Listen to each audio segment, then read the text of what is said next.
Перекопанные дворы, шум техники под окном и жизнь без горячей воды в кране. Все это временные неудобства, которые необходимы для того, чтобы встретить северную зиму во всеоружии.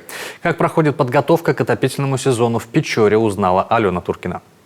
Чтобы зимой в квартирах было тепло, коммунальщикам нужно выложиться на 100% в теплые месяцы. Все как в известной поговорке «Готовь сани летом». Работы на Печорской улице Портовая завершены на 80%. Старые трубы еще не вывезли, потому с ржавыми узорами нашей съемочной группе познакомиться удалось. Такие коммуникации вряд ли внушают доверие, в отличие от труб новых. В общей сложности по всему городу заменили около 2,5 километров труб. Учитывая, что все-таки эти трубы были старые, в общем-то, они были по старинке, изоляция там была, минеральная вата, понятно, там рубероид. Сейчас мы укладываем трубы по новой технологии в пенополиуретановой изоляции. Там у них гарантийный срок службы, это минимум 25 лет.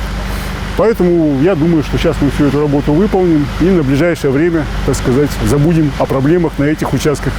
30 декабря прошлого года печорцев ждал неприятный сюрприз. В результате аварии на теплотрассе без тепла остались больше 20 домов, школа-интернат и отделение паллиативной помощи Печорской районной больницы. Сегодня об этом инциденте напоминает разве что галька на обочинах. Авария была устранена в течение 26 часов силами всех коммунальных и ресурсных служб города. В летний период полностью заменен аварийный участок, и в настоящее время мы готовимся заасфальтировать дорожное покрытие, где это произошло.